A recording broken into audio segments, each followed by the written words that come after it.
Assalamualaikum warahmatullahi wabarakatuh.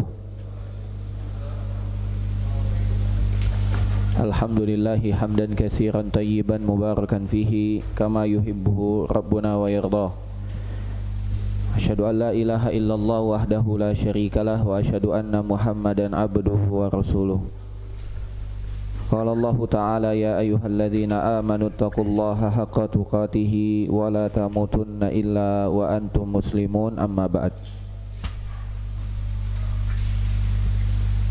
Bapak-bapak, para ikhwan yang semoga dirahmati dan dimuliakan oleh Allah Subhanahu wa taala, marilah kita panjatkan segala puja dan puji syukur kepada Allah Subhanahu wa taala atas segala limpahan nikmat yang Allah Subhanahu wa taala telah berikan kepada kita. Nikmat iman, nikmat Islam, nikmat kesehatan, nikmat kesempatan sehingga kita masih dapat melaksanakan aktivitas yang bermanfaat dalam rangka beribadah kepada Allah Subhanahu wa taala. Salawat beriringkan salam juga tidak lupa kita panjatkan kepada Nabi kita Nabi Muhammad sallallahu alaihi wasallam. Semoga salawat dan salam juga tercurah limpahkan kepada keluarga, sahabat dan para pengikut beliau yang mengikuti dengan benar sampai hari kiamat. Alhamdulillah, pada malam hari ini insyaallah kita akan melanjutkan pembahasan kita dari tafsir Juz Amma, yang mana pada pertemuan sebelumnya kita telah menyelesaikan tafsir dari surat Al-Lahab. Tafsir dari surat Al-Lahab. Kita telah mengenal siapa yang dimaksud dengan Al-Lahab. Ternyata yang dimaksud dengan Al-Lahab dalam ayat ini adalah Abu Lahab, yang nama aslinya adalah Abdul Uzza. Juga terkait istrinya, juga terkait anaknya, yang mana sekeluarga ini memusuhi Nabi Muhammad SAW. Nah, sekarang kita akan masuk ke surat sebelumnya. Jadi karena kita mulai dari belakang, kemarin surat nomor 111, sekarang kita ke surat 110 ya, 110, yaitu surat An-Nasr. Surat An-Nasr, kalau kita sering nyebutnya dengan surat Izaja ya, Izaja An-Nasrullahi wal Fath. An-Nasr, nama suratnya adalah surat An-Nasr. Baik, kita baca terlebih dahulu surat An-Nasr ini bersama-sama, ikuti setelah ana. Semoga Allah Subhanahu wa taala berikan kita pemahaman dari makna ayat ini dan dapat kita amalkan dalam kehidupan kita sehari-hari. A'udzu billahi minasy syaithanir rajim.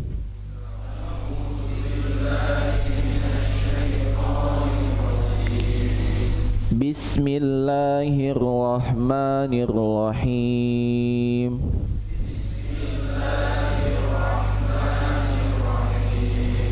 Idza jaa nasrullahi wal fath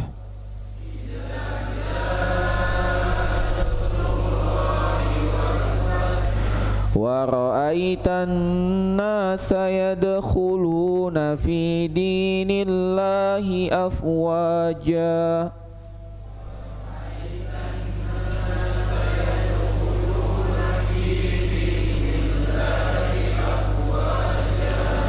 fasabbih bihamdi rabbika wastaghfir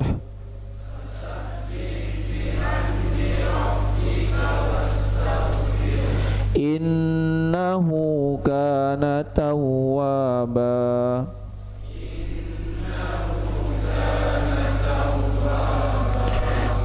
Barakallahu fikum. Allah Subhanahu wa taala berfirman, Bismillahirrahmanirrahim. Idza jaa nasrullahi wal fathu, apabila telah datang pertolongan Allah dan juga kemenangan. Telah tiba pertolongan Allah dan juga kemenangan. Wa ra'aitan nasa yadkhuluna fi dinillahi afwaja, dan engkau melihat manusia berbondong-bondong masuk ke dalam agama Allah. Dan engkau melihat manusia masuk ke dalam agama Allah dengan berbondong-bondong. Afwaja, berbondong-bondong. Fasabbih bihamdi rabbika wastaghfir, maka bertasbihlah dengan memuji Tuhanmu dan beristighfarlah dan memohon ampunlah kepadanya. Innahu kana tawwaba, karena sesungguhnya dia maha penerima taubat. Ya. Surat An-Nasr adalah surat nomor 110. Surat ini juga dikenal dengan surat Madaniyah, yaitu surat yang turun setelah hijrah. Kemudian surat ini memiliki nama lain yang mungkin jarang kita kenal, yaitu dengan nama surat Taudi'. Surat Taudi'. Namanya surat apa, Pak? Surat Taudi'. Apa itu surat Taudi'? Ya, surat perpisahan. Jadi surat ini dikenal dengan surat perpisahan. Para ulama ahli tafsir mengatakan ada 3 ayat yang turun paling terakhir dari Al-Quran. Yang pertama yang sudah sering kita kenal, yaitu dalam surat Al-Ma'idah ayat ke-3. Al-Yauma akmaltu lakum dinakum. Itu termasuk ayat yang terakhir kali turun di dalam Al-Quran. Itu turunnya ketika Nabi SAW melaksanakan haji wada. Namun ulama yang lain juga mengatakan bahkan ada ayat yang terakhir kali turun, bukan al-yauma akmaltu, tapi ada lagi, yaitu di dalam surat Al-Baqarah ayat 281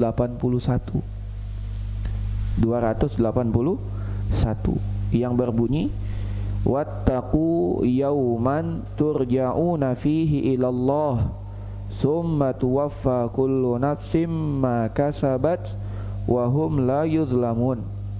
Dan ini merupakan ayat yang terakhir kali turun, yaitu surat Al-Baqarah 281, yang artinya dan peliharalah dirimu dari azab yang terjadi pada hari yang pada waktu itu kamu semua dikembalikan kepada Allah.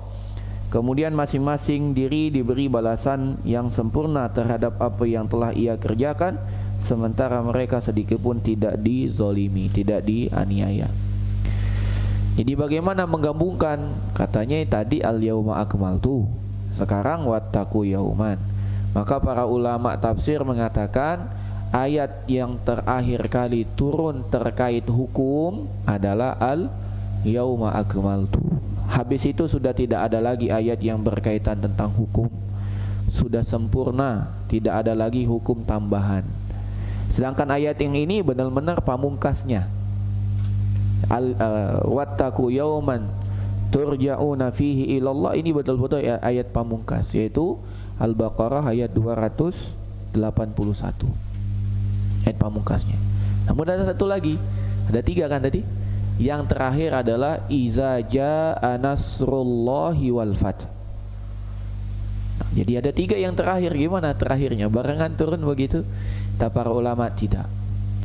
Tadi terkait dengan hukum yang terakhir Al-Maidah ayat 3, yang memang pamungkas 281 Al-Baqarah. Kemudian yang betul-betul terakhir dari surat, bukan ayat, surat yang betul-betul terakhir kali turun secara sempurna adalah surat An-Nasr ini. Langsung turun 3 ayat sekaligus, dan ini merupakan surat terakhir yang turun secara sempurna, surat An-Nasr. Ya. Jadi iza jaa nasrullahi wal fath memang termasuk surat yang terakhir, bahkan dia surat yang terakhir kali turun secara sempurna, dan juga dia termasuk ayat-ayat yang terakhir turun. Ya. Mungkin ada yang mengatakan, Ustaz, dalam ayat ini kan Allah mengatakan iza jaa nasrullahi wal fath, jika kemenangan Allah dari Allah, jika pertolongan dari Allah telah datang, dan juga fathu, kemenangan. Kata ulama tafsir, fathu di sini fathu Mekah, Ustaz. Maka jawabannya betul. Para ulama ahli tafsir bersepakat yang dimaksud dengan Al-Fathu dalam surat ini atau dalam ayat ini adalah Fathu Makkah. Berarti Ustaz, ini turunnya 8 Hijriyah Ustaz. Kenapa? Karena Fathu Makkah terjadi 8 Hijriyah. Maka dikatakan, kata ulama ahli tafsir, walaupun ayat ini mengisahkan tentang Fathu Makkah yang terjadi 8 Hijriyah, namun ia turun di tahun 10 Hijriyah. Dia turunnya terakhir tahun 10 Hijriyah. Tidak lama setelah ayat ini turun, Nabi Muhammad SAW pun wafat. Ya, Nabi SAW pun wafat. Nah, inilah 3 ayat yang termasuk 3 ayat yang terakhir kali turun. Dan orang-orang yang memang tahu ya hakikat dari agama ini, mereka sedih bercampur bahagia. Bahagia luar biasa karena agama ini telah sempurna dengan diturunkannya Al-Maidah ayat 3, seperti yang diriwayatkan bahwasanya Abu Bakar As-Siddiq di saat orang lain semua bergembira, Allah Subhanahu wa taala menurunkan al-yauma akmaltu lakum dinakum, pada hari ini aku telah sempurnakan untuk kalian agama kalian. Semua orang bahagia. Namun Abu Bakar sendiri yang bersedih, menangis bahkan. Semua orang bingung, Abu Bakar, semua orang bersenang-senang dengan turunnya ayat ini. Lantas kenapa engkau bersedih, bahkan engkau menangis? Apa kata Abu Bakar? Tidaklah agama ini sempurna kecuali pertanda tugas Nabi telah selesai. Kalau tugas Nabi sudah selesai, berarti saatnya beliau pulang. Maka Abu Bakar pun menangis, dan menangis juga semua sahabat yang lain. Nah, ini yang begini nih harus sensitif, Pak. Dan memang kebanyakan manusia tidak sensitif dalam memandang ini. Maka kita berusaha bagaimana kita memiliki hati sebagaimana hatinya Abu Bakar dalam memandang ayat itu, atau menerapkan hadis dalam kehidupan kita. Gunakan hadis itu untuk menusuk diri kita sendiri. Jangan jadikan dalil ayat Allah, sabda Nabi sebagai senjata untuk melindungi diri kita, tapi jadikan ayat itu sebagai menohok diri kita sendiri yang pertama, sehingga kita dapat merasakan getaran ayat itu. Kalau kita gunakan ayat itu sebagai pelapis, jadi pelindung kita, sebagai benteng kita agar orang lain tidak menuduh kita, maka itu salah penerapannya. Gunakan ayat itu untuk kita, ya. Gunakan ayat itu untuk kita. Kita dahulu yang harus menerapkan ayat itu. Contoh, ketika kita misalnya berterima kasih, atau seandainya kita bersedekah lah, atau kita berinfak, berdonasi seperti itu, maka jangan gunakan sabda Nabi, la yashkurullah man la yashkurun nas. Jangan gunakan hadis tidak bersyukur kepada Allah orang yang tidak bersyukur kepada manusia. Jangan gunakan hadis itu, karena kita yang menjadi orang yang bersedekahnya. Tapi gunakanlah dalil dalam surat Al-Insan, la nuridu minkum jazaan wala syukura. Kami memberikan makanan ini, kami bersedekah, kami berinfak, kami berdonasi, itu bukan untuk minta balasan, tidak juga ucapan terima kasih. Jadi gunakan dalil ini untuk kita. Jangan gunakan dalil yang satunya, la yashkurullah man la yashkurun nas. Tidak bersyukur kepada Allah orang yang tidak bersyukur dengan manusia. Lihat tuh, ikhwan itu, ana udah bantu hidupnya, tidak ada terima kasih dengan ana. Padahal Rasul mengatakan la yashkurullah man la yashkurun nas. Tidak bersyukur kepada Allah orang yang tidak bersyukur kepada manusia. Lihat ikhwan itu, tidak bersyukur dia dengan Allah, tidak bersyukur dengan anak. Nah, itu salah penerapan hadis. Begitu juga orang yang mendapatkan bantuan, ya, entah diberikan minyak goreng, itu ya, bantuan paling dibutuhkan, ya. Kasih minyak goreng, ya. Ada anekdot, suami datang bawa uang, istrinya tidak senang. Suami datang bawa minyak goreng, istrinya senang, ya. Jadi kita dikasih donasi, misalnya dikasih hadiah lah oleh teman, dikasih minyak goreng. Maka jangan gunakan dalil yang pertama tadi, surat Al-Insan, la nuridu minkum jazaan wala syukura. Akhi itu kan ngasih kita, harusnya dia berikhlas dalam beramal, tidak boleh minta balasan apalagi terima kasih. Dia ngasih, sudah, Memang itu kesempatan dia untuk bersedekah. Kapan lagi orang punya uang bersedekah dengan kita yang tidak mampu? Nah, itu salah penerapan dalil. Tapi kita menggunakan dalil yang satunya. Apa kata Nabi? La yashkurullah man la yashkurun nas. Tidak bersyukur kepada Allah orang yang tidak mampu bersyukur kepada manusia. Terima kasih kita dengan orang yang telah memberikan kita hadiah. Maka dalam kita membaca ayat Allah, sabda Nabi, gunakan ayat itu untuk menusuk kita pertama. Jangan jadikan itu senjata untuk menusuk orang. Kenapa bisa seperti Abu Bakar memahami itu? Karena dia langsung memahami ayat itu secara keseluruhan, secara komprehensif, sehingga dia tahu tidaklah ayat ini turun kecuali agama telah sempurna. Tidaklah agama sempurna kecuali Nabi sudah selesai tugasnya. Kalau Nabi telah selesai tugasnya, ya pensiun. Berarti Nabi akan kembali kepada Allah Subhanahu wa ta'ala. Ya, pensiun, betul ya. Pensiun, tidak bekerja lagi ya. Taib. Demikian juga ketika iza jaa nasrullahi wal fath ini turun. Semua orang senang, semua orang bahagia. Wah, pertolongan Allah telah datang, kemenangan telah datang, semua orang bahagia. Namun ayat ini dipahami tidak sebagaimana dipahami oleh kebanyakan orang. Sebagaimana yang diceritakan tentang Umar bin Al-Khattab dan Ibnu Abbas. Ibnu Abbas. Anda bacakan. Diriwayatkan dari Ibnu Abbas, yang mana kita tahu Ibnu Abbas merupakan ahli tafsir dari kalangan sahabat. Ada 3 kita sebutkan kemarin ya. Ada Ibnu Mas'ud, ada Ibnu Abbas, satu lagi Ali bin Abi Thalib. Sejatinya Abu Bakar dan Umar, Utsman juga ahli, namun karena dia disibukkan kepemimpinan menjadi khalifah, maka riwayat dari mereka tidak sebanyak riwayat dari Ibnu Mas'ud, Ibnu Abbas dan Ali bin Abi Thalib.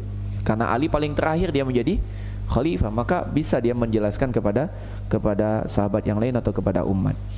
Kata Ibnu Abbas, karena Umar, ya, karena Umar adalah Umar dahulu, yudkhiluni, ini memasukkan anaknya, Ibnu Umar memasukkan anaknya ma'a asyakhil Badr, bersama orang-orang besar yang ikut perang Badar. Umar punya anak, salah satunya yang namanya Abdullah Ibnu Umar. Nah, ketika Umar ini berkumpul dengan orang-orang yang sepuh, para tetua kaum yang dahulu ikut perang Badar. Perang Badar itu tahun berapa, Pak? 2 Hijriah ya. Dan ini di akhir dari Islam. Nah, sedangkan Abdullah Ibnu Umar ini masih kecil. Faqala ba'duhum, maka sebagian orang yang ada di sana bertanya, lima tudkhilu hadzal fata? Umar, kenapa engkau masukkan anak muda ini? Kenapa engkau masukkan anakmu ini? Ma'ana, bersama kita. Kita ini kan sudah sesepuh. Kenapa engkau masukkan anak muda? Walana abnaun misluhu, padahal kami juga punya anak-anak seumuran dengan dia, tapi kami tidak melakukan itu. Maka Umar pun mengatakan, innahu mimman qad alimtum. Ya, anakku ini kan kalian sudah tahu gimana. Artinya Umar ingin mengatakan anakku ini spesial, anakku ini dipuji oleh Nabi. Kata Nabi Muhammad SAW, ni'mar rajul Abdullah lau qama minal lail. Sebaik-baik itu adalah Abdullah kalau dia sholat di malam hari. Kenapa? Karena dulu Abdullah Ibnu Umar ini remaja, rajin nuntut ilmu, belajar terus. Dan sebagaimana kita tahu, kalau orang pengen sukses, belajarnya sampai malam. Iya enggak, Pak? Kalau mau juara 1, belajarnya sampai jam 9 atau sampai malam? Sampai malam, ya. Sampai begadang dia. Maka karena Ibnu Umar ini ingin mengejar, dia kan sahabat muda, banyak hadis yang dia belum dengar karena dia belum lahir, atau dia karena masih kecil belum paham. Dia mengejar sehingga dia belajar. Maka Abdullah Ibnu Umar ini termasuk orang yang bisa menulis, bisa membaca, belajar dia. Dan ini membuktikan bahwasannya di zaman Abdullah Ibnu Umar pun sudah ada tulisan. Jadi jangan dikatakan penulisan Al-Quran itu bid'ah. Enggak, sudah ada penulisan Al-Quran, namun belum dibukukan secara pembukuan ya dalam satu buku ya. Karena Umar bin Al-Khattab pun punya satu lembaran, anaknya sendiri yang menulis, Hafsah binti Umar. Jadi anaknya Umar ini hebat-hebat, Pak. Ada Abdullah Ibnu Umar ya, ada Hafsah binti Umar. Hafsah ini termasuk orang yang bisa menulis. Jadi dia tulis semua ayat Quran yang dia hafal, dia tulis. Ada kertas, dia tulis di kertas. Ada ya dulu kertas ya. Ada kulit, dia tulis di kulit. Ada pelepah kurma, dia tulis di pelepah kurma. Kemudian dia kumpulkan. tebal. Maka ketika Khalifah Abu Bakar As-Siddiq meminta untuk dikumpulkan, diserahkan ini, diserahkan tulisannya Hafsah untuk dibandingkan dengan hafalan-hafalan sahabat yang lain. Jadi sudah ada penulisan itu. Jadi tidak bisa kita katakan Utsman Ibn Affan bikin bid'ah tuh, Quran digabungkan jadi satu Quran. Tidak, sudah ada perintahnya. Contohnya Hafsah telah mengumpulkan dalam satu mushaf. Jadi tidak bisa pengumpulan Al-Quran itu dibilang bid'ah. Itu sisi pertama. Sisi kedua, karena Utsman ini adalah Khalifah Ar-Rasyidin, Khulafa Ar-Rasyidin, yang mana kata Nabi SAW, ikuti sunnahku dan sunnah Khulafa Ar-Rasyidin. Tidak disebut ikuti sunnahku dan bid'ahnya Khulafa Ar-Rasyidin. Tidak bisa dibilang begitu, karena Nabi mengatakan ikuti sunnahku dan sunnah Khulafa Ar-Rasyidin. Maka ada orang yang berdalil bolehnya bid'ah dengan yang dilakukan oleh Utsman, salah. Nabi menyebutkan sunnah Khulafa Ar-Rasyidin, bukan bid'ah Khulafa Ar-Rasyidin. Kalau jamaah sekalian atau bapak-bapak sekalian mau bikin sunnah, silakan bikin sunnah. Tapi apakah bapak-bapak Khulafa Ar-Rasyidin? Bukan. Berarti namanya bid'ah dong. Iya, namanya bid'ah, tidak boleh. Telah dicukupkan. Tadi ayatnya telah dibacakan di dalam surat Al-Maidah ayat 3 tadi. Balik lagi ke kisah ini. Maka kata Umar, iya, sebagaimana yang kalian tahu, inilah anakku Abdullah ibnu Umar, rajin belajar sampai tengah malam, sehingga membuat dia bangun subuhnya kesiangan. Bukan kesiangan, dia bangun sampai azan subuh, sehingga dia tidak sempat sholat malam, tidak sempat sholat tahajud dan sholat witir. Maka Nabi mengatakan kepada Abdullah ibnu Umar, sebaik-baik itu engkau Abdullah kalau kamu sholat malam.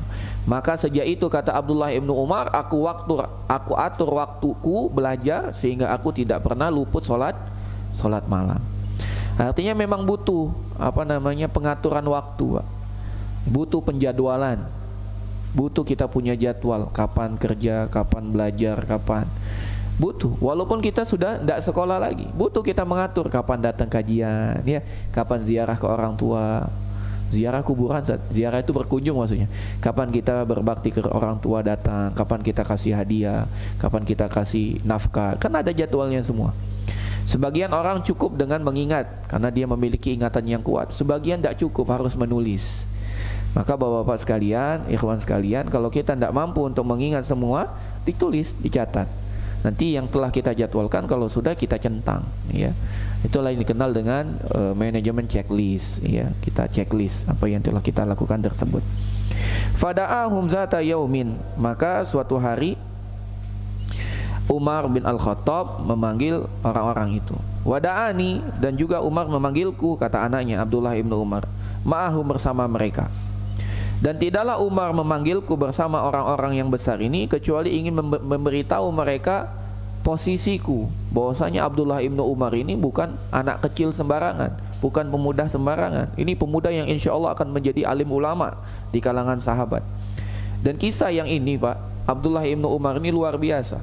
Jadi dia kan hidupnya bersama anak-anak muda di kalangan sahabat. Dia mengajak teman-temannya, yuk kita kajian, yuk kita belajar, yuk kita nyatat hadis, yuk kita ngafal hadis, yuk kita tanya dengan ustadz-ustadz. Kalau mereka yang ngomong, kita tanya kepada sahabat-sahabat yang tua. Teman-temannya mengatakan, ente ngapain? Ngapain ente? Kata teman-temannya, kenapa? Ada apa engkau Abdullah ibnu Umar? Apakah engkau ingin menyaingi? Padahal di antara kita masih ada Abu Bakar, masih ada Umar, masih ada Utsman, masih ada Ali, masih ada Abdurrahman bin Auf, masih ada Talha, masih ada Zubair, masih ada Abu Ubaidah bin Jarrah, masih ada semua. Kamu ngapain belajar begitu? Sudah biarkan, udah ada gitu. Maka teman-temannya tidak mau belajar. Abdullah bin Umar belajar. Maka ternyata waktu itu berjalan cepat, Pak. Tidak terasa gugurlah Abu Bakar, tidak terasa meninggallah Umar, tidak terasa Utsman pun meninggal, tidak terasa Ali pun meninggal, tidak terasa sahabat-sahabat yang lain meninggal. Maka orang bingung mau nanya sama siapa lagi. Ternyata tiba-tiba Abdullah ibnu Umar telah menggantikan posisi orang-orang tadi. Maka ketika kita sekarang di kala muda, ya anak-anak yang sekarang hadir gitu, jangan dikira duduknya kalian di sini tidak berfaedah. Tetap duduk saja, tetap ikut saja, tetap bersabar saja. Suatu saat nanti waktu ini berputar dengan cepat. Anak yang duduk di sini tiba-tiba sudah meninggal. Siapa yang menggantikannya? Yang muda-muda yang menggantikan. Ya. Maka Jangan menganggap yuk ngapain kita nuntut ilmu, ustadz kan banyak. Coba lihat di YouTube, ribuan ustadz ada. Iya, di daerah kita berapa orang. Tetap belajar. Kebutuhan umat kepada ilmu agama ini insya Allah akan terus meningkat, akan terus banyak. Terus kita belajar dan bersabar. Walaupun dicemooh, ngapain ente belajar? Ustadz sudah banyak. Ada Ustadz Syafiq, ada Ustadz Arifin, ada Ustadz Khalid, ada Ustadz Fulan. Ngapain belajar lagi? Sabar. Waktu akan cepat berputar dan mereka semua akan dipanggil oleh Allah. Maka siapa yang akan menggantikan? Kita yang mudah-mudah menggantikan. Itulah yang dipahami oleh Abdullah ibnu Umar. Maka Abdullah ibnu Umar ingin ditunjukkan oleh bapaknya. Dan ini yang bisa kita contoh juga bapak-bapak. Kita ajak anak-anak kita di majelis ilmu, ya, kenalkan dengan orang-orang biar tahu. Nanti tahu kedudukan anak kita. Oh, anak kita ini memang dari kecil memang sudah belajar. Nanti dikala dia dewasa, orang tidak akan menyaksikan ilmunya. Dia sudah tidak kecil duduk di majelis ilmu, gitu. Tapi kalau tiba-tiba langsung dapat dari mana ilmunya, kan tidak dikenal. Maka penting juga kita mengajak anak-anak kita, ya, apalagi mengenalkan kepada teman-teman dekat kita. Karena salah satu bakti yang dapat dilakukan oleh anak adalah menyambung hubungan pertemanan yang pernah kita bangun setelah kita meninggal. Itu bakti anak. Bagaimana anak kita mau menyambung pertemanan dengan teman-teman kita kalau kita tidak pernah mengenalkan anak kita dengan teman-teman kita. Maka ini dilakukan oleh Umar. Faqala ma taqulu fi, kata Umar bin Al-Khattab, apa yang kalian paham tentang tafsir surat Iza Ja'a Nasrullahi wal Fath? Ya. Kata Umar, faqala ba'duhum umirna an nahmada wa nastaghfirah. Kata sahabat-sahabat yang tua ini mengatakan, yang kami pahami, kami diperintahkan untuk memuji Allah dan beristighfar. Idza nusirna, kalau kami telah ditolong oleh Allah. Wa futihat alaina wa futiha alaina, kalau kami mendapat kemenangan. Kata para sahabat, kami memahami ayat ini, kalau kami dapat kemenangan, kalau kami dapat bantuan, kami diminta oleh Allah untuk memujinya dan beristighfar kepadanya. Faqala ba'duhum la nadri, sebagian lain mengatakan, wah, kami tidak paham apa maksud ayat ini. Paham terjemahnya namun tidak paham tafsirnya. Karena tidak mungkin orang Arab tidak paham Iza Ja'a Nasrullahi wal Fath, ya kan Pak ya? Ternyata orang Arab pun butuh tafsir dari ayat ini. Sehingga kita tahu belajar bahasa Arab belum cukup untuk menjadikan kita paham tafsir. Karena sahabat pun mengatakan, la nadri, kami tidak tahu. Awalam yakul ba'duhum syai'a, tidakkah kalian menjelaskan sesuatu dari surat ini? Maka kata Umar, kata Ibnu Umar, faqala li ya ibn Abbas. Lantas Umar pun mengatakan kepada Abdullah ibnu Abbas, ahli tafsir yang didoakan oleh Nabi SAW, Allahumma faqihu fiddin wa alimhu ta'wil. Ya Allah, berikan Ibnu Abbas, sepupuku sendiri ini, pemahaman kepada agama dan juga pemahaman kepada tafsir. Maka kata Abdullah ibnu Umar, akadza taqul? Qultu la, qala fama taqul. Kata Umar, apakah sebagaimana yang engkau dengar dari sahabat yang lain, bahwasanya kita diperintahkan untuk memuji dan beristighfar apabila kita dibantu, ditolong dan dimenangkan oleh Allah? Kata Abdullah ibnu Abbas, enggak begitu. Lantas apa? Maka aku mengatakan, kata Abdullah ibnu Abbas, huwa ajalu Rasulillah, itu tanda datangnya ajal Rasulullah sallallahu alaihi wasallam. A'lamahullahu lahu, yang Allah kabarkan langsung kepada Nabi. Idza jaa nasrullahi wal fathu, ay fathu Makkah, yaitu ketika Allah telah memberikan pertolongan dan memberikan fathu Makkah kepadamu wahai Muhammad, fadzaka alamatu ajalik, itulah tanda ajalmu akan segera datang. Fasabbih bihamdi rabbika wastaghfir, maka pujilah dan maka bertasbihlah dan memujilah Allah dan memintalah istighfar kepada Tuhanmu, innahu kana tawwaba, karena Allah Subhanahu wa taala Maha penerima taubat. Qala Umar, kata Umar, ma a'lamu minha illa ma ta'lamu, aku tidak mengetahui kecuali seperti yang engkau ketahui. Jadi Umar dan Abdullah ibnu Abbas memahami surat ini tentang ajal Nabi Muhammad sallallahu alaihi wasallam. Sekarang mari kita perhatikan Bapak-bapak sekalian. Dalam ayat ini Allah Subhanahu wa taala memerintahkan Nabi ketika agama ini telah sempurna, ketika Fathu Makkah telah menang, Allah memerintahkan Nabi untuk memuji Allah dan juga beristighfar. Allah Subhanahu wa taala gandengkan memuji dengan istighfar. Maka kata para ulama tafsir menjelaskan, tidak ada satu perkara yang agung, yang besar yang dapat kita lakukan dalam kehidupan kita kecuali kita harus beristighfar setelahnya. Kita dapat perkara agung yang dapat kita sukseskan kecuali kita harus memuji Allah dan beristighfar. Contohnya apa? Ini kemenangan. Ketika kemenangan didapat dan pertolongan didapat, maka kita harus memuji Allah dan beristighfar. Salat, habis salat kita ngapain, Pak? Istighfar. Ketika haji, habis haji, apa yang kita lakukan setelah menyelesaikan wukuf di Arafah? Istighfar. Allah Subhanahu wa taala berfirman di dalam surat Al-Baqarah ayat 199, "Summa afidhu min haitsu afadhan nas wastaghfirullah." Kemudian bertolaklah kamu dari tempat bertolaknya orang-orang banyak, yaitu Arafah. Pergilah engkau dari Arafah ini dan beristighfarlah kepada Allah. Ini tanda bahwasanya kita harus menutup amalan kita dengan istighfar. Kenapa, Pak? Karena sehebat apapun kita melakukan amal yang agung, amal yang agung ini kan berarti kita memberikan usaha yang besar. Haji itu kan 3 hal kita perjuangkan: harta, fisik, hati. Dalam ibadah haji itu kita korbankan 3 hal sekaligus: harta, fisik, hati. Dongkol kita selama haji, tapi kita tidak boleh mencaci maki. Sabar. Harta kita habis, Pak. Fisik kita jangan ditanya. Orang haji, wah, capeknya luar biasa. Ya. Ketika kita telah menyelesaikan amalan yang begitu besar, maka kita dianjurkan untuk beristighfar. Kenapa? Karena sehebat apapun kita melakukan perbuatan tersebut, yakin masih banyak kekurangan yang ada pada hal tersebut. Kita sholat, sekhusyuk apapun kita sholat, yakin masih banyak hal yang kurang dalam sholat kita. Maka seakan-akan Allah Subhanahu wa taala mengajarkan Nabi dan juga mengajarkan kita semua untuk selalu beristighfar kepada Allah Subhanahu wa taala. Ya. Harus kita banyak beristighfar kepada Allah Subhanahu wa taala. Kemudian kita masuk ke ayat yang pertama. Tadi cerita tentang asbabun nuzulnya, ya, tentang sebab turunnya. Bahwasanya ayat ini turun karena ajal Nabi yang telah dekat. Sekarang kita masuk ke ayat yang pertama. Allah Subhanahu wa taala berfirman, "Idza jaa nasrullahi wal fath."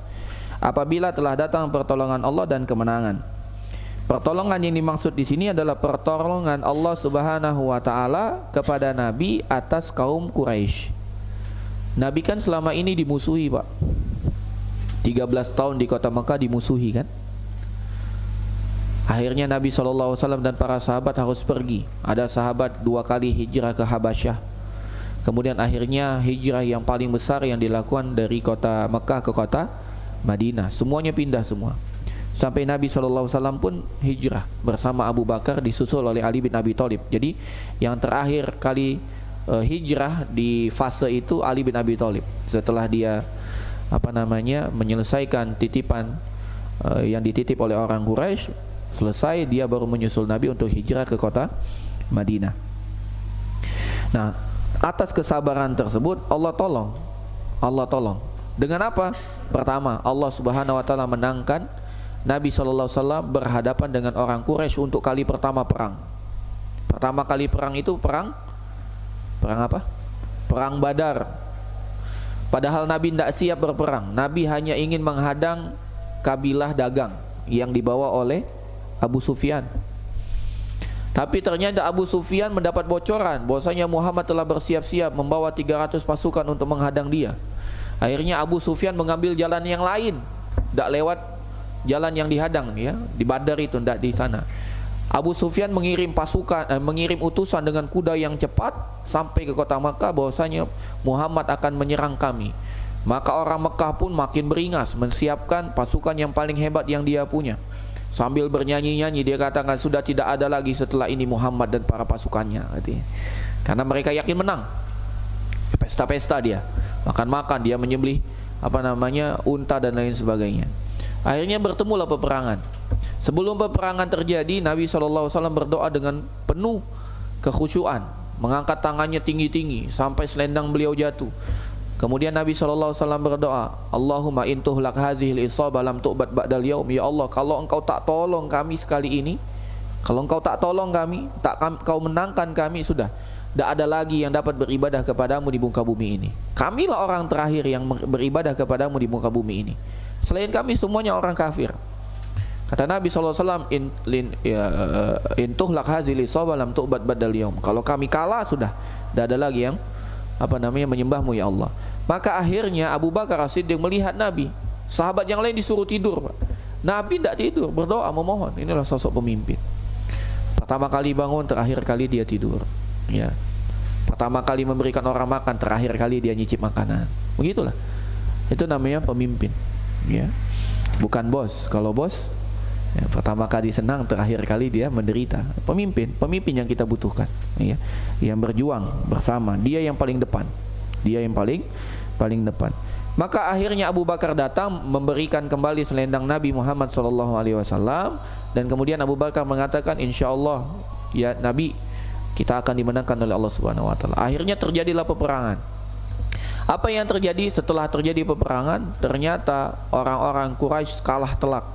Kalah 1000 lawan 300, kalah ternyata. Ternyata kekalahan itu terdengar seantero Arab. Seantero Arab terdengar. Mereka sudah pamer-pamer, ini pasukan terbaik, kami akan mengalahkan, tidak ada yang terbaik kecuali kami datangkan untuk perang Badar ini. Ini yang paling hebatnya nih. Ternyata ketika perang menang kalah, hancurlah wibawa Quraisy detik itu juga. Tersebar seantero Arab. Maka orang-orang pun berdiskusi. Mereka katakan sebentar lagi Muhammad akan menginjaki kakinya di kota Mekah dan akan menaklukkan kota Mekah. Itu seantero ngomong. Dan mengatakan kalau seandainya Muhammad betul-betul Nabi, sebentar lagi dia akan menuju ke kota Mekah. Begitu. Dan itu menjadi tekanan batin bagi orang Quraisy, karena dia sudah kalah telak. Bahkan dikisahkan ada seorang perempuan tukang nyanyi. Jadi biduan itu dari dulu sudah ada, Pak. Iya. Jadi orang-orang Quraisy itu kalau mereka senang itu nyewa biduan, suruh nyanyi. Ada seorang biduan namanya Saroh kalau tidak salah. Ada seorang biduan namanya Saroh Maula Ibnu Amr. Saroh. Dahulu dia penyanyi, dapat uang. Disawer lah ya. Sawer dia. Tiba-tiba dia datang ke kota Madinah, menemui sahabat Nabi. Nanya, kenapa engkau datang ke sini? Mau masuk Islam? Enggak, aku enggak mau masuk Islam. Aku mau minta makan dan minta pakaian, minta uang. Jadi ada orang Mekah datang ke kota Madinah, perempuan. Ya. Kata Nabi, engkau datang ini mau masuk Islam? Enggak, katanya. Aku datang ke sini mau minta makan, mau minta kerja, mau minta pakaian, mau minta uang. Akhirnya Nabi mengatakan pada sahabat, siapa yang mau ngasih makan? Ada sahabat yang mau ngasih dia makanan akhirnya. Nanya, kenapa kamu sampai melakukan ini? Maka perempuan itu mengatakan, sejak kejadian Badar, orang Quraisy tidak pernah lagi pesta. Jadi aku kehilangan job. Dia nggak ada job lagi, gitu. Datang dia ke kota Madinah. Ini menunjukkan bahwasanya itu kalah mental, betul-betul kalah mental, Pak. Kalah mental. Maka akhirnya di tahun 8 Hijriah Nabi SAW pun menyiapkan pasukan, betul-betul ingin berperang ini. Menyiapkan pasukan datang ke kota Mekah. Kira-kira apa respon orang Mekah? Kita siapkan pasukan. Enggak. 300 saja kita sudah kalah. Apa yang terjadi? Orang Mekah bersembunyi di rumahnya. Orang Mekah bersembunyi di rumahnya. Maka ketika Nabi masuk ke kota Mekah, Nabi SAW tidak angkuh. Karena Nabi tahu ini semua kemenangan Allah yang berikan. Maka Nabi pun masuk kota Mekah dengan menunduk, Pak. Sampai wajah beliau ini nempel ke pelana kuda beliau. Nunduk, betul-betul nunduk, merendahkan dirinya kepada Allah Subhanahu wa taala. Kemudian begitu sampai kota Mekah, tidak ada yang mau melawan, Pak. Akhirnya beliau tawaf di atas tunggangan beliau. Tawaf. Kemudian dia perintahkan sahabat untuk menghancurkan semua berhala di kota Mekah tersebut yang mengitari Ka'bah. Kemudian Nabi mengatakan kepada orang-orang yang ada di kota Mekah, man dakhalal masjid fahuwa amin. Barang siapa yang masuk masjid, itu Masjidil Haram, dia selamat. Wa man dakhala baitahu fahuwa amin. Barang siapa yang masuk ke rumahnya, dia aman. Wa man dakhala baita Abi Sufyan fahuwa amin. Barang siapa yang masuk rumahnya Abu Sufyan, semua aman. Maka akhirnya semua orang bersembunyi, masuk semua, aman. Kemudian Nabi mengumpulkan mereka semua untuk berkhutbah. Maka dikumpulkan orang-orang Quraisy itu dikumpulkan oleh Nabi SAW di depan Ka'bah. Kemudian Nabi SAW mengatakan kepada mereka, apa yang kalian perkirakan tentang aku? Ma tadhunnuna anni fa'ilun bikum. Apa yang kau, wahai orang Quraisy, apa persangka kalian? Apa yang aku akan lakukan untuk kalian? Apa jawaban orang Quraisy, Pak? Ketakutan, Pak. Orang Quraisy ketakutan. Mereka mengatakan khairan. Kami yakin engkau orang baik, pasti melakukan kebaikan. Akhun karim wa bnu akhin karim. Engkau adalah saudara kami yang mulia. Engkau adalah anak saudara kami yang mulia. Tidak ada lagi kesombongan itu, Pak. Hancur sudah. Nabi datang. Akhirnya tidak jadi peperangan. Kemudian Nabi mengatakan, fa inni aqulu lakum kama qala Yusuf li ikhwatihi. Saksikanlah, tidaklah aku mengatakan hari ini di hadapan kalian kecuali perkataan yang pernah dikatakan oleh Yusuf kepada saudaranya yang pernah menyakitinya. Masih ingat kisahnya Yusuf, Pak? Yusuf kan dizolimi sama teman-temannya, sama saudara-saudaranya itu, dimasukkan ke sumur sampai akhirnya dia jadi budak dan seterusnya. Apakah ketika Yusuf menjabat itu dihukum teman-temannya, saudara-saudaranya? Tidak dihukum. Maka la tasriba alaikumul yaum yaghfirullahu lakum. Tidak ada hukuman untuk kalian hari ini. Semoga, bahkan aku mendoakan kepada Allah agar kalian diampuni. Kemudian Nabi mengatakan kepada orang-orang Quraisy, izhabu fa antumut tulaqa. Pergilah kalian, semua kalian sekarang merdeka. Kenapa? Karena kalau orang kalah perang jadi budak. Maka Nabi mengatakan, umumkan, tidak ada perbudakan lagi. Khusus kalian, aku semuanya merdekakan. Subhanallah. Ketika Nabi mengatakan itu, yadkhuluna fi dinillahi afwaja. Maka manusia pun masuk ke dalam agama Islam berbondong-bondong. Sejak itu kota Mekah tidak akan pernah lagi menjadi kota kufur. Selamanya sampai hari kiamat kota Mekah akan menjadi kota Islam. Nanti kita lanjutkan setelah azan. Wassallallahu ala nabiyina Muhammad wa ala alihi washabihi ajma'in. Tafadhal. Alhamdulillah. Alhamdulillah, ya assalatu wassalamu ala Rasulillah wa ala alihi washabbihi wa mawalah wa la haula wa la quwata illa billah. Maka akhirnya Nabi SAW betul-betul menaklukkan kota Mekah, dan kota Mekah menjadi negeri Islam. Dan Nabi SAW mengatakan, la hijrata ba'da hadza, tidak ada lagi hijrah setelah ini. Kata para ulama mensyarah hadis tersebut, ini kabar dari Nabi Muhammad SAW bahwasanya kota Mekah tidak akan pernah berubah menjadi negeri kafir untuk kali kedua. Sampai hari kiamat akan dia tetap menjadi negeri Islam. Berbeda dengan negeri-negeri yang lain. Sebagaimana kita ketahui dahulu ya, sebagian atau bahkan mayoritas Eropa itu masuk Muslim, Pak. Salah satunya Spanyol, Andalus. Spanyol itu ya, Almeria, apalagi Cordoba, Andalusia, itu semua negeri-negeri Islam dahulu. Makanya ada ulama-ulama besar dari negeri tersebut. Contoh, ada ulama tafsir namanya tafsir Qurtubi. Qurtubi itu mana? Cordoba. Cordoba itu mana? Spanyol. Ya. Belum lagi Andalusia. Ada ulama dari Andalus banyak. Contohnya Ibnu Hazm al-Andalusi. Tapi sekarang Spanyol jadi negeri mana? Ya, jadi negerinya Real Madrid. Tuh. Ya kan? Lihat di lambangnya. Di atas lambangnya ada apa? Ya, ada identitas agama di sana. Ya. Hati-hati, Pak. Kita pakai baju bola gitu ya. Itu ada identitas agama di situ. Real Madrid, Real Betis, Barcelona, itu ada identitasnya. AC Milan ya, itu ada identitasnya di sana. Identitas apa? Identitas agama Nasrani di sana.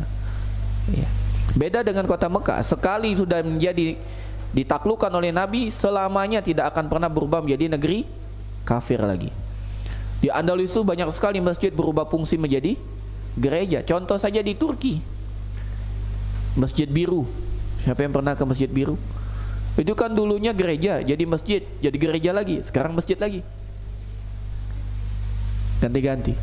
Kalau Mekah hendak selamanya setelah Nabi SAW menaklukkan tidak akan pernah menjadi negeri kafir lagi. Bahkan nanti ketika Dajjal datang, cuman ada 2 kota yang tidak dimasuki Dajjal, salah satunya adalah kota Mekah. Luar biasa. Kemudian Allah Subhanahu wa taala melanjutkan pada ayat keduanya, wa ra'aitan nasa yadkhuluna fi dinillahi afwaja. Tadi udah Anda jelaskan. Maka ketika Nabi sallallahu alaihi wasallam mengatakan fa antumut tulaqa, sekarang kalian semuanya merdeka, maka mereka pun betul-betul membuktikan bahwasanya Muhammad ini bukan ingin kekuasaan. Muhammad ini bukan ingin kedudukan. Betul-betul dia ini nabi. Maka akhirnya mereka pun berbondong-bondong masuk Islam. Bahkan ada seorang pembesar mereka yang bernama Abu Sufyan. Kalau kita pernah baca kitab Sahih Bukhari, itu ada kisahnya Abu Sufyan bersama Heraklius, pemimpin Romawi. Waktu itu Nabi SAW mengirimkan surat kepada Heraklius. Tulis surat. Ini Nabi luar biasa, Pak. Udah Anda sampaikan juga di sini ya. Kalau orang nulis surat itu kepada dulu, baru dari kan. Kalau ini Nabi dari dulu baru kepada. Min Muhammad Rasulillah ila Hirakal Hazimur. Dari Muhammad Rasulullah kepada Heraklius, pemimpin Romawi. Kalau kita kirim surat gimana, Pak? Kepada dulu kan? Baru dari kan? Ini Heraklius pertama kali lihat surat itu langsung kaget. Siapa ini? Gitu. Dia nggak tahu nih Romawi baru saja menghancurkan Persia. Persia dipukul mundur sama kami. Tiba-tiba ngirim surat begini. Siapa ini? Dari namanya lagi. Akhirnya dikabarkan kepada Heraklius, oh ada orang dari Arab. Ternyata itu rombongan dagang Abu Sufyan. Ditanya, ternyata Abu Sufyan ini memang memusuhi Nabi, ya, maka dijelaskanlah kondisi Nabi SAW dengan jujur, ya disampaikan. Nah di akhir ternyata pas Fatu Makkah Nabi mengatakan, man dakhala baita Abi Sufyan fahuwa amin. Siapa yang masuk rumahnya Abu Sufyan dia aman. Maka Abu Sufyan ketika mendengar itu, selama ini Muhammad musuhi aku, sekarang dia sebut namaku. Wah, akhirnya dia terbuka hatinya masuk Islam. Di awalnya dia masuk Islam berat, tapi lama kelamaan bagus Islamnya. Ya, ini pelajaran Bapak-bapak sekalian, kalau ada orang sudah niat masuk Islam langsung disambut.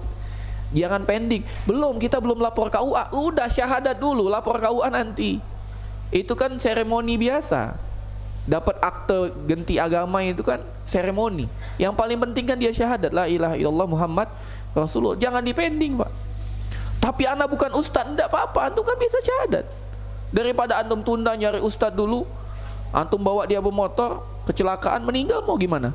Mati dia dan kafir. Jangan ditunda, langsung saja. Gitu, jangan ditunda, syahadat dulu sudah. Karena itu mahal. Karena kalau dia belum mengucapkan syahadat, belum masuk Islam, kalau dia mati, karena nggak tahu, tiba-tiba dia duduk kena angin duduk, nggak tahu kita kan, maka langsung. Akhirnya banyak manusia masuk Islam. Begitu juga orang-orang di sekitar Jazirah Arab. Ketika mendengar Muhammad betul-betul menaklukkan kota Mekah, tadi kan sudah jadi buah bibir. Muhammad 300 menghadapi 1000 pasukan terbaik Quraisy, menang. Kalau dia nabi, dia akan menaklukkan kota Mekah. Ternyata kota Mekah takluk, maka mereka pun akhirnya masuk Islam. Ya. Kemudian Allah Subhanahu wa taala mengatakan, "Fasabbih bihamdi rabbika wastaghfir innahu kana tawwaba." Maka Allah Subhanahu wa taala memerintahkan Nabi sallallahu alaihi wasallam untuk bertasbih dengan memujinya dan memohon ampun kepadanya. Setelah Allah menjelaskan nikmat dan karunia kemenangan yang diberikan kepada Nabi, Allah memerintahkan Nabi untuk bertasbih dengan memujinya. Selain itu Allah menyuruh Nabi untuk beristighfar kepadanya. Allah pun menyuruh Nabi untuk mensucikannya dari segala bentuk kekurangan dan kesyirikan. Bahkan Allah juga menyuruh Nabi agar memohon ampun kepadanya. Apakah Nabi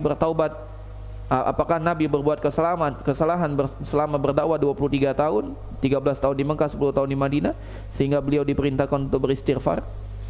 Kenapa Nabi diperintahkan untuk beristighfar? Apakah Nabi selama berdakwah banyak kekurangannya? Tentu tidak. Tapi sebesar apapun yang kita gerahkan, itu tidak sama untuk menandingi nikmat yang Allah berikan kepada kita. Maka ketika nikmat dibandingkan dengan ketaatan kita ternyata lebih besar nikmat, maka kita menganggap kita masih kurang, maka kita beristighfar. Begitu, Pak.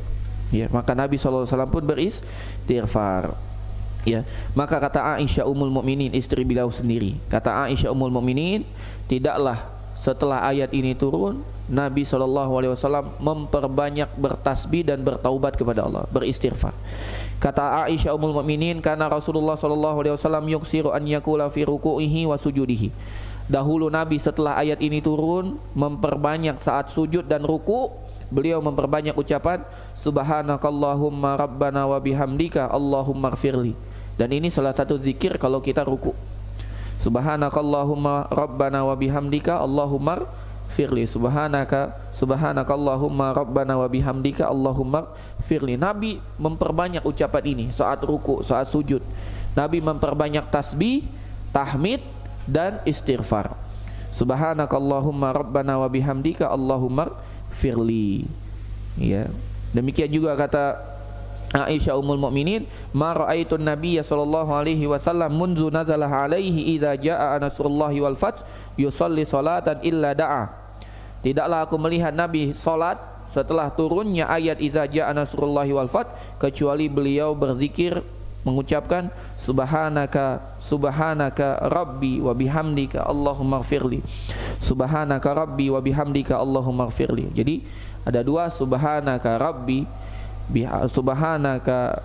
wa bihamdika Allahumma ighfirli, atau subhanakallahumma rabbana wa bihamdika Allahumma firli. Dua-duanya ada dari Nabi Muhammad SAW. Mungkin yang paling terkenal yang pertama, subhanakallahumma rabbana wa bihamdika Allahumma firli. Kita sering mengucapkan ini, Pak, ya, bersyukur kalau kita dapat nikmat, kalau kita telah melaksanakan ibadah yang agung, yang besar, maka perbanyaklah kita memohon kepada Allah. Jangan kita ujub, karena orang banyak salah kaprah. Ketika dia sukses melaksanakan ibadah besar, ibadah agung, misalnya dia mampu melaksanakan haji, umroh, iktikaf Ramadan, puasa, tarawih, tahajud, semalam 1 juz, maka ada ujub dalam hati, Pak. Wah, jamaah yang lain tidak kuat, tadi ana sama sekali tidak ngantuk, tidak goyang sama sekali. Wah, ada ujub. Enggak. Ketika kita mampu melaksanakan itu, maka kita harus takut, jangan-jangan amalan kita tidak diterima, jangan-jangan kita tidak ikhlas, kita berdiri ini karena ingin diberi pujian oleh manusia. Nabi Muhammad SAW yang kita yakin Nabi ikhlas beristighfar, apalagi kita yang belum tentu kita ikhlas, kemudian kita tidak beristighfar, subhanallah. Maka hendaklah kita setelah kita melakukan ibadah, kita berdoa kepada Allah, Rabbana taqabbal minna innaka antas samiul alim wa tub alaina innaka antat tawwabur rahim. Banyak doa itu. Ya, kita banyak berdoa itu. Rabbana taqabbal minna innaka antas samiul alim wa tub alaina innaka antat tawwabur rahim. Jadi kita minta diterima dan minta ampunan. Tub alaina kan sama dengan istighfar. Ya. Allahumma taqabbal minna innaka antas samiul alim wa tub alaina. Tub alaina istaghfir lana innaka antat tawwabur rahim, ya. Jadi inilah tafsiran dari surat An-Nasr, ayat yang cuma 3 ayat, dan ayat ini betul-betul membekas dalam diri para sahabat karena ayat ini merupakan tanda dekatnya ajal Nabi Muhammad SAW. Jadi para nabi itu diberi tahu ajalnya, cuman pastinya tidak tahu. Dikabarkan sudah dekat ajalmu, ya. Nabi SAW tahu. Maka ketika Nabi SAW menjelang sakaratul maut itu, beliau merasakan sakit yang luar biasa. Bahkan anaknya beliau, putri beliau sendiri Fatimah, itu melihat bapaknya kesakitan, dia tidak kuat. Maka bapaknya pun melihat Fatimah menangis, bapaknya mengatakan, insya Allah wahai anakku, tidak ada rasa sakit setelah hari ini. Tidak ada lagi rasa sakit setelah hari ini. Maka seakan-akan Nabi itu mengajarkan kepada kita, sakit, pahit, pedih, susah di dunia saja, jangan sampai sakit lagi kita di akhirat. Jadi kalau kita tidak makan di sinilah, di dunia inilah kita capek-capek, lelah, letih, kurang tidur, kurang makan, kurang minum, kurang semua di dunia saja. Jangan sampai kita menyesal di akhirat. Orang yang rugi itu di dunia hidup susah, di akhirat susah lagi. Jangan sampai. Sudah di dunia saja habis-habisan di sini kita susahnya. Susah dalam artian menahan hawa nafsu. Walaupun kita tidak dibukakan rezeki yang banyak, tidak punya uang banyak, karena kalau kita ngambil uang yang banyak itu mungkin haram, kita cukup dengan yang sedikit, yang halal. Sudah tahan saja, tidak apa-apa kita uangnya sedikit di sini, tidak apa-apa istri kita cuma 1 di sini, karena kalau 2, 3, 4 takutnya tidak adil. Sudah, satu saja, sabar aja. Dengan kesabaran itu, capek, lelah, letih kita di dunia ini, nanti Allah akan ganjar nanti di akhirat. Kita akan ditampingi oleh istri kita dari kalangan bidadari, Pak. Ya, kata Allah Subhanahu wa taala, wa kawaiba atroba, gadis-gadis belia yang tampilannya pun pasti semua orang terpukau dengannya, bagaikan gugusan bintang yang cemerlang. Ya, inna ansha'nahunna insya'a, kami ciptakan istri-istri kalian itu dengan ciptaan yang baru. Waja'alnahunna abkara, dan kami akan jadikan istri-istri itu menjadi perawan lagi. Walaupun sudah berhubungan dengan kita, perawan lagi, dan tidak pernah hamil, tidak pernah haid. Ya, jadi tidak ada palang merahnya, terus. Gitu. Lanjut. Ya. Dan jangan takut. Sekarang kita di dunia banyak hubungan capek, Pak. Di sana tidak ada rasa capek. Terus, ya. Bahkan yang terakhir hubungan jauh lebih nikmat daripada hubungan pertama. Nah, sekarang yang terakhir udah capek, ya, daripada yang pertama di akhirat. Maka cukuplah kita capek lelah letihnya di dunia. Niatkan kalau kita waduh capek sekali kita ibadah ini, kita sekaranglah kami capek. Kami tidak mau capek lagi di akhirat. Sekaranglah kami menahan diri. Kami tidak mau lagi menahan diri di akhirat. Kami ingin bebas di akhirat. Maka kami tahan diri kami di sini. Itu yang harus kita tetapkan. Maka ada seorang ulama mengatakan, namanya Ibrahim At-Taimi. Beliau mengatakan, aku pernah berkata kepada jiwaku, wahai jiwa, coba bayangkan sekarang engkau ada di surga. Bayangkan engkau sekarang lagi berada di surga dengan segala kenikmatannya. Engkau sekarang lagi makan buah-buah surga. Engkau sekarang lagi minum dari air-air surga. Engkau sekarang lagi dipijit-pijit oleh wanita-wanita surga. Bayangkan itu. Maukah engkau? Jawabannya, mau. Sekarang ayo kita beralih. Kita bayangkan kita ada di dalam neraka, panasnya api neraka. Bayangkan, rasakan. Bayangkan engkau sekarang sedang makan dari buah zakum. Bayangkan engkau sekarang lagi meminum air dari nanah darah. Bayangkan sekarang engkau lagi diikat dari besi-besi panas di antara leher, kaki dan tanganmu. Bayangkan itu. Maukah engkau? Jawabannya pasti tidak mau. Sekarang engkau masih bisa berangan-angan. Selagi engkau masih bisa berangan-angan, wujudkan angan-anganmu itu. Kalau engkau mau masuk surga, wujudkan amalan menuju surga. Kalau engkau takut neraka, wujudkan, jangan sampai engkau termasuk dalam penghuni neraka. Ini luar biasa. Jangan-jangan kita ini jarang berandai-andai. Angan-angan kita hanya dunia, tidak pernah kita memikirkan akhirat. Coba kita bayangkan akhirat. Kemudian kita tetapkan pada jiwa kita, aku mau masuk surga. Masuk surga harus berjuang. Aku tidak mau masuk neraka, berarti kita harus menahan diri kita. Ini yang mungkin dapat Anda sampaikan pada malam hari ini. Sallallahu ala nabiyina Muhammad wa ala alihi washabihi ajmain. Semoga Allah Subhanahu wa taala tetapkan kepada kita ilmu yang bermanfaat, amal ibadah yang diterima oleh Allah Subhanahu wa taala. Amin ya rabbal alamin. Jika ada pertanyaan kami persilakan.